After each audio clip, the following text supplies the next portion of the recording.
신율의 뉴스 정면 승부 3부 시작하겠습니다. 매일 3부 오늘 하루에 있었던 가장 중요한 뉴스들 여러분들께 깔끔하게 정리해드리는 정면 브리핑 시간이죠. 오늘도 김영민 아나운서와 함께하겠습니다. 안녕하세요. 네, 안녕하세요. 예. 어제 밖에 나갔었어요? 네. 어제 엄청 더웠다며? 엄청 더웠어요. 저 어제 안 나갔거든요. 집에 계셨구나. 네.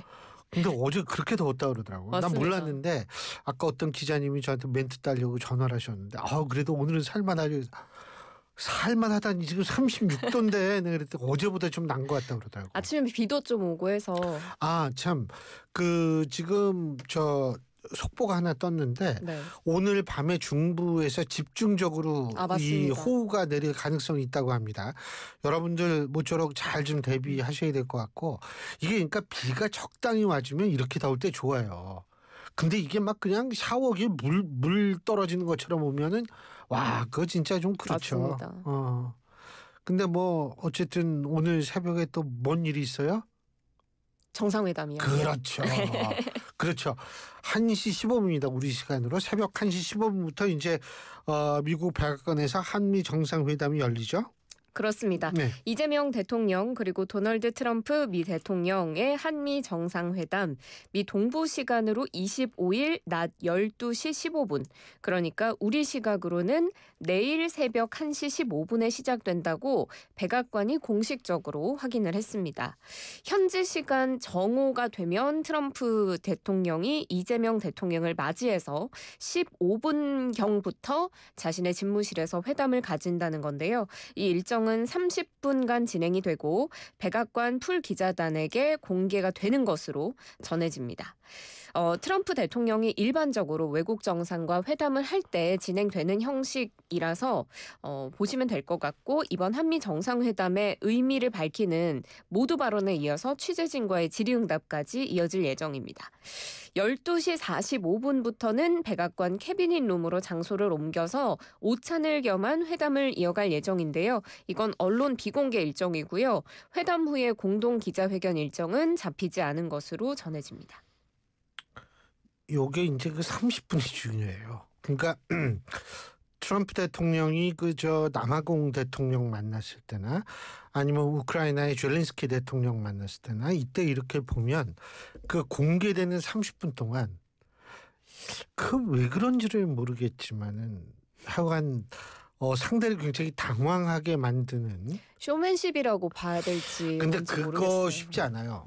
저도 방송을 지금 한 25년째 하고 있지만 그렇게 하기는 쉽지 않아요. 네.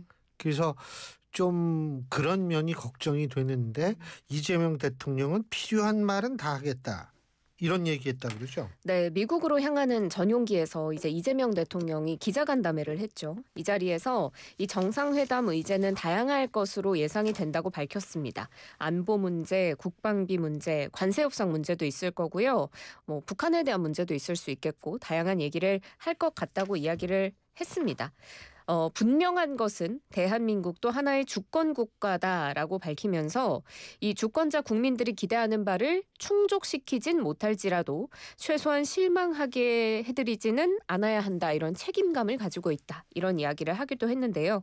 지금 주한미군 등에 대한 유연화 요구가 미국 측으로부터 있는 것으로 전해지는데, 이 대통령은 이런 요구가 있는 것이 사실이지만 우리 입장에서는 쉽게 동의하기 어려운 문제다 라고 밝혔습니다. 그렇지만 그것을 조정하는 것도 협상이고 입장차가 물론 있지만 생각하는 것처럼 험악하지는 않을 것이다, 이런 이야기했고, 그리고 미국 측에서 이미 타결된 한미 관세 협상의 일부 내용을 수정 요구하고 있다, 이런 사실도 이야기를 하면서 일단 이미 미국 대통령이 직접 발표한 내용이고 한미 대통령이 상호 승인해서 정했는데 이게 일방적으로 바꾸자고 하는 것을 그대로 받아들일 수는 없는 노릇이다.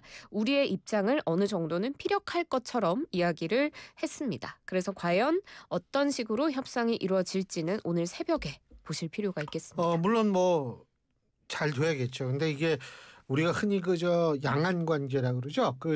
중국하고 대만 관계, 여기에서 이제 조금 이 좀 위기 상황 이런 것들이 벌어졌을 때 이제 주한미군의 어떤 이 그쪽으로 투입하는 거 뭐 이런 거를 우리가 흔히 쉽게 얘기하면 전략적 유연성이라고 얘기를 하는데 아마 이재명 대통령은 그것까지 포함시키는 것 같아요. 우리 군의 어떤 가담 가능성까지 하는데 우리 군은 뭐 저거지만 주한미군에 있어서의 어떤 그쪽 그로 투입할 가능성마저 우리가 반대를 하게 된다면 반드시 주한미군의 병력 수는 줄게 돼 있습니다. 주한미군 병력 수가 줄게 되면 국내 정치적으로도 굉장한 파장이 일어날 가능성이 있거든요. 그러니까 이게 쉬운 것은 아닙니다. 그런데 먼저 트럼프 대통령을 만났던 이시바 시게루 총리, 일본 정상회담, 한일 정상회담은 굉장히 그 분위기 좋았던 것 같더라고요. 좀 경험자로서 맞습니다. 조언도 많이 해주고 그러는 것 같은데. 네, 맞습니다. 조언을 많이 해줬다고 또 이재명 대통령이 직접 밝히기도 했죠.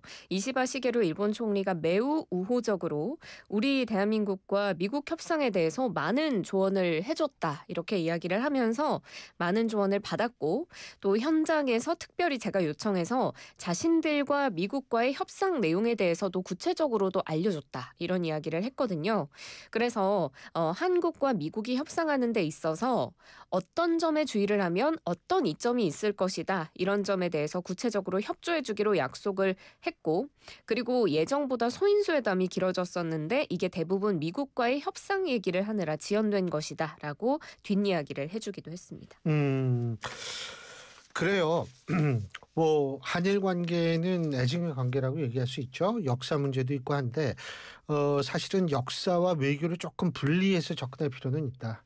외교는 현재 시점에서 우리의 때로는 생존과 관련된 문제가 될 수 있거든요. 특히 지금 트럼프 대통령에 있어서의 이른바 동맹의 현대화라고 얘기를 하는 거, 이게 주한미군의 의존도가 높을 수밖에 없고 이런 우리 입장에서 볼 때 주한미군 이런 문제에 대해서 같이 대응할 나라는 일본밖에 없어요.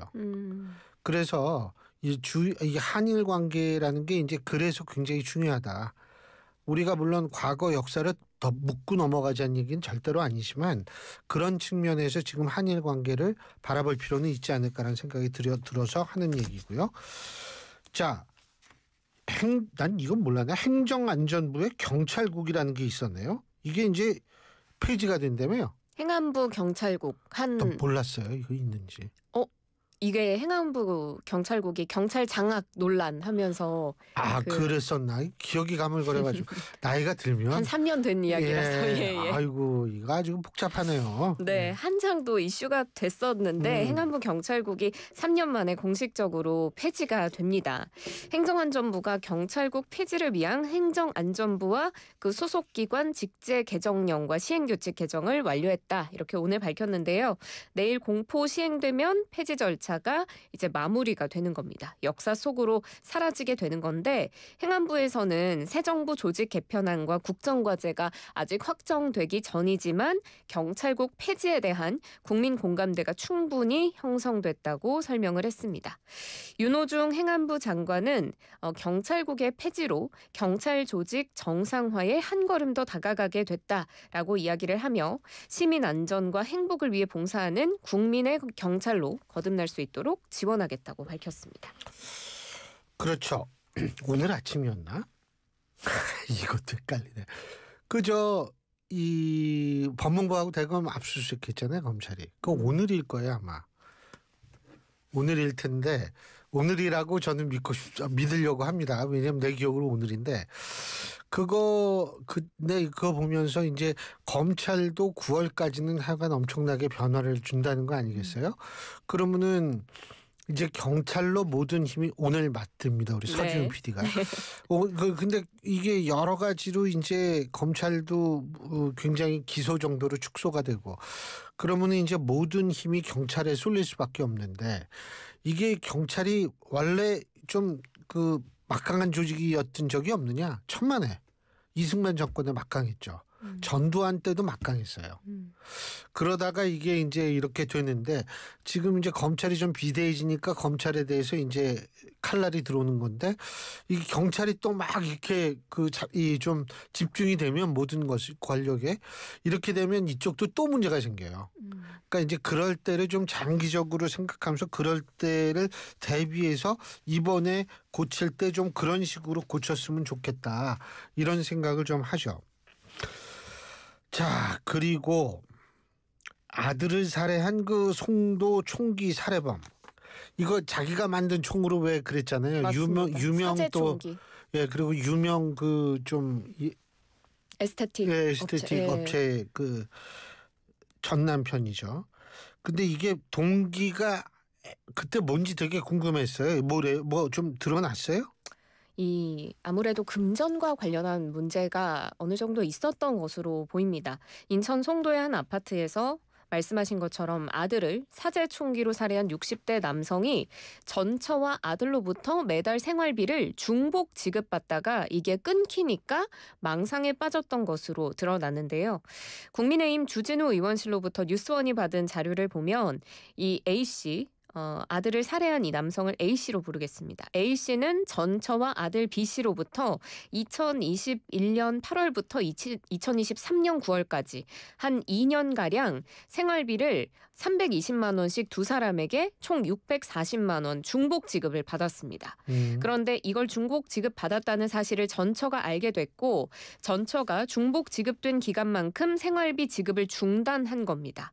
그러니까 이 A씨가 전처가 계속해서 경제적 지원을 할 것처럼 자신을 속인 뒤에 60대 노년이 된 후에 경제적 지원을 끊어서 아무런 대비를 못하게 만들었다. 이런 망상에 빠져서 이런 범행을 한 것으로 추정이 됩니다. 저는 개인적으로 전혀 이해할 수가 없어요. 예? 아니, 야, 이 사람 이거 진짜 기가 막힌 사람이네. 근데 뭐 아들이 막 살려달라고 이렇게 애원도했는데 추가로 또 쐈다며요. 아, 이게 진짜 이게 내 정말 말도 안 되는 진짜. 네. 총기 살해범이 이제 잠시 나가서 자신의 생일 파티를 해준 그 아들의 집에서 잠시 나가서 현관 앞 복도에서 총열의 실탄을 장전하고 현관문에 초인종을 눌렀고요. 문을 연 아들 B씨에게 곧바로 사제 총기를 발사했다고 합니다. 이게 너무 안타까운 소식인데 아들 B씨가 벽에 기대서 살려달라고 애원을 하자 그 자리에서 오른쪽 가슴 부위에 사제 총기를 추가로 격발한 것으로 드러났고요. 그뿐 아닙니다. 이 아들의 아내 그러니까 며느리와 자녀 2명 그러니까 손주들 그리고 외국인 가정교사까지 총 4명을 추가로 살해하려고 했던 것으로 조사가 됐는데요. 범행 현장에서 외국인 가정교사가 현관문을 통해서 도주하자 그를 향해서 총기를 격발했고요. 며느리와 손주가 피신한 방문이 잠기지 않도록 강하게 밀었던 것으로 전해집니다. 그리고 자신이 거주하는 쌍문동 아파트에 인화성 물질 10수개와 점화 장치를 설치해서 폭발시키려고 한 것 알고 계실 텐데 이게 집에 남아있던 전처와 아들의 소유물 등을 불태워 없애기 위해 이런 행동을 했던 것으로 전해집니다. 이거 아니 이게 뭐 이 아들을 죽였다는 것도 전혀 이해가 안 가지만 그 이유를 듣고 하니까 더 기가 막히고 이게 추가로 이 사람이 더 사람을 살상하려고 했던 듯한 그런 상황이잖아요. 이 사람 이걸 어떻게 해요? 이런 걸 보면 진짜 참나. 그리고 우리나라의 그 쌍둥이 이상 이제 낳는 이 출산율이 상당히 높다 그러죠. 이거 왜 그러지? 옛날에는 이렇게 많지는 않았거든요. 다태아 출산율이라고 하더라고요. 우리나라의 그러니까 셋쌍둥이 뭐 이런 네, 거를 맞습니다. 이제, 쌍둥이, 셋쌍둥이, 넷쌍둥이 이런 다태아를 말하는데 다태아 출산율이 세계에서 2번째로 높대요. 저는 이 기사를 보기 전까지는 사실 몰랐거든요. 그리고 셋쌍둥이 이상의 출산율은 1위였대요. 가장 많았대요. 한국보건사회연구원의 보고서를 보면 우리나라의 다태아 출산율 이게 총 분만 1000건당 쌍둥이 이상의 다태분만 건수를 말하는데 2023년 기준으로 26.9건, 세계 다태아 출산율 데이터에 포함된 27개 주요국 중에 그리스에 이어서 두 번째로 높았고요. 전체 국가의 평균은 한 15.5건 정도밖에 되지 않으니까 한국은 이보다 11건 이상 많은 겁니다. 그리고 새 쌍둥이 이상을 의미하는 고차 다태아 출산율 2023년 기준 0.59건으로 전체 국가 중 가장 높았습니다. 사실 우리나라는 저출생 문제가 사회 문제로 대두될 만큼 심각한 문제인데 다태아 출생은 좀 늘고 있는 상태거든요. 보고서는 다태아의 출생이 증가되는 이유에 대해서 출산 연령이 상승하고 그리고 그에 따른 의료 보조 생식률이 발전하고 있는 것 때문이라고 분석을 합니다. 그러니까 요게 이제 그 인공 수정 뭐 네. 이런 걸 말씀하시는 거죠. 그리고 이제 시험관 임신 등이 있겠죠. 다태아 출산 가구의 실제 특성이 또 부모의 고연령화 현상이 두드러졌다고 하는데 한국의 난임 시술 건수와 환자가 지속적으로 증가하고 있는 것을 고려할 때 한국보건사회연구원에서는 앞으로도 다태아 출생이 증가할 수 있다 이렇게 분석하고 진짜 있습니다. 이렇게 되면 그 쌍둥이를 많이 낳더라고요. 우리 과에서 저랑 제일 친한 교수도 그 옛날에 이 인공수정을 통해서 저걸 했기 때문에 네. 지금 쌍둥이 아들만 쌍둥이인데 이런 경우가 굉장히 많아요. 그런 케이스가 우리 과 교수들이 지금 8인데 그중에서 2명 정도가 그러니까 굉장히 많은 비율이죠. 사실 뭐 어쨌든 그래도 이렇게 또 노력해서 아이를 가지려고 한다는 게 이게 참 중요하죠. 이게 한 번에 2명을 3명을 키우면 힘들잖아요. 그래서 힘들죠. 거기에 따른 어떤 뭐 한 명씩 키워도 힘든데 2명 그러니까요. 키우기 얼마나 힘들어요. 서포트가 있어야 하지 않을까 이런 생각도 들고. 아 그렇죠. 네. 야, 그 남 얘기 아닌데 나는 이제 그래요. 오늘 여기까지 하죠. 수고하셨습니다. 고맙습니다. 고맙습니다. 예, 김영민 아나운서였습니다. 안녕하세요. 개그